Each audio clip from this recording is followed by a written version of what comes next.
Aston Martin no solo está en crisis. Durante semanas estuvo compitiendo sin entender del todo su propio coche. Y Fernando Alonso lo detectó antes que casi todos.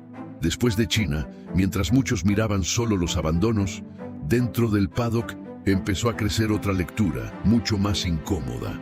El verdadero avance no apareció en el resultado, apareció en los datos. Porque por primera vez el equipo acumuló vueltas, comparó comportamientos reales y empezó a conectar fallos que hasta entonces parecían aislados.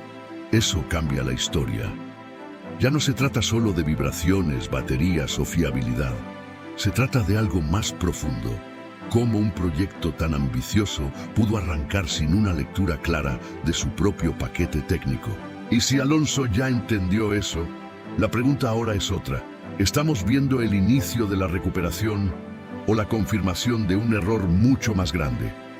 Antes de profundizar, suscríbete al canal y dime en los comentarios desde dónde estás viendo este video ahora mismo. Voy a leer todos. Y algo que mucha gente me pregunta, ¿cómo se hacen estos videos de noticias? Fue con videos simples como este que se lograron monetizar canales en YouTube. Si quieres aprender cómo crear canales en este formato, dejé un ebook en el comentario fijado. Solo entra en el enlace para ver cómo funciona.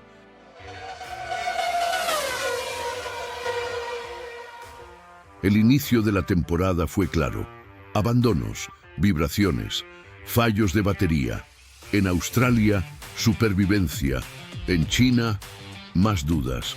Pero lo que se veía en pista no contaba toda la historia, porque dentro del equipo pasaba algo más inquietante. Aston Martin empezó el año con el menor rodaje de toda la parrilla. Menos vueltas, menos pruebas, menos referencia real.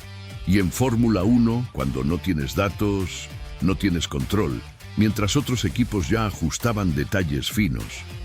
Aston Martin todavía intentaba entender cómo reaccionaba su propio coche en condiciones reales.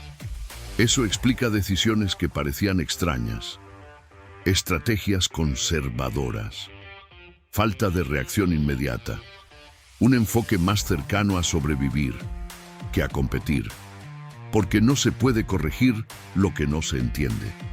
Y ahí es donde la historia empieza a cambiar. Porque Fernando Alonso no reaccionaba como alguien sorprendido. No había frustración desbordada. No había mensajes caóticos. Había algo más incómodo. Calma. Una calma que en el paddock no pasa desapercibida.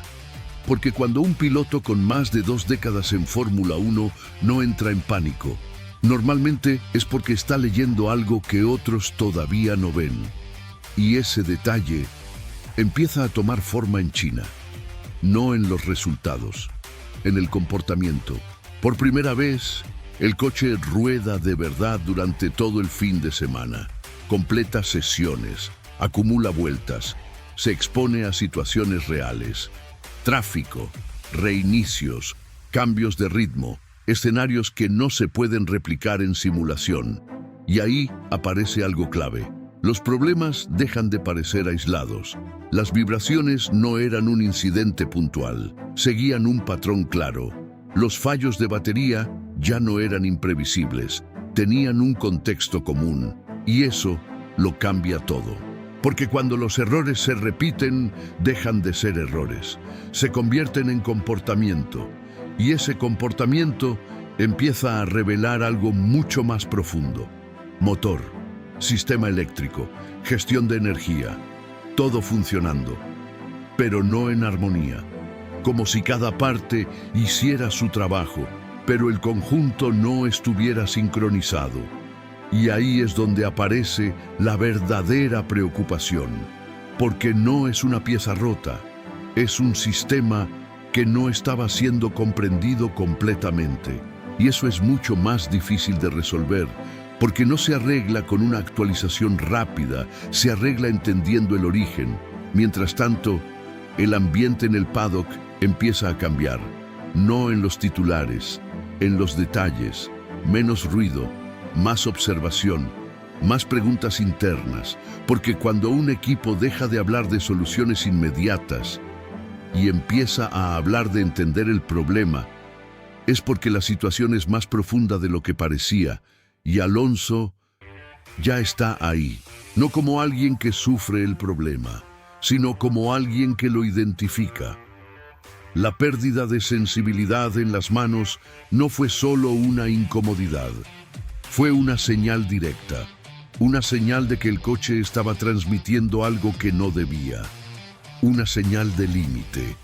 Y cuando un piloto como Alonso siente eso, no lo interpreta como un fallo más, lo interpreta como un aviso, porque ya ha vivido esto antes y sabe reconocer cuando un problema es puntual y cuando forma parte de algo mayor.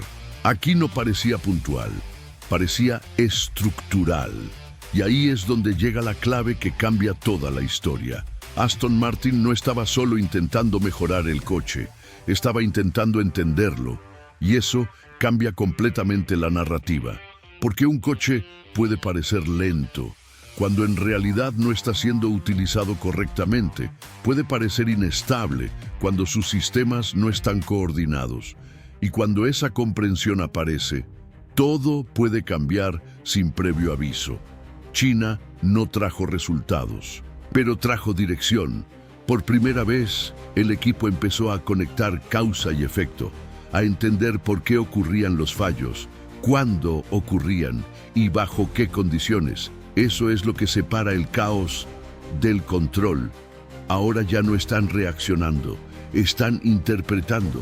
Y eso, en Fórmula 1, es el primer paso real hacia una recuperación. No garantiza resultados inmediatos, pero cambia completamente el punto de partida, porque ya no están corriendo a ciegas. Y cuando un equipo deja de estar a ciegas, empieza a ser peligroso, incluso si los resultados todavía no lo reflejan. La pregunta ahora ya no es si Aston Martin está atrás, es otra. Si ese inicio fue una falta de rendimiento o una falta de comprensión, porque si era lo segundo, entonces todo lo que hemos visto hasta ahora puede no representar el verdadero potencial del coche. Y eso abre un escenario completamente distinto. Un escenario donde el problema no era el límite, sino la lectura. Y cuando la lectura cambia, la historia también. ¿Crees que Aston Martin está empezando a entender el camino correcto o que este retraso inicial ya es demasiado grande para recuperarse? Suscríbete y deja tu opinión, porque lo que viene ahora puede cambiar mucho más de lo que parece.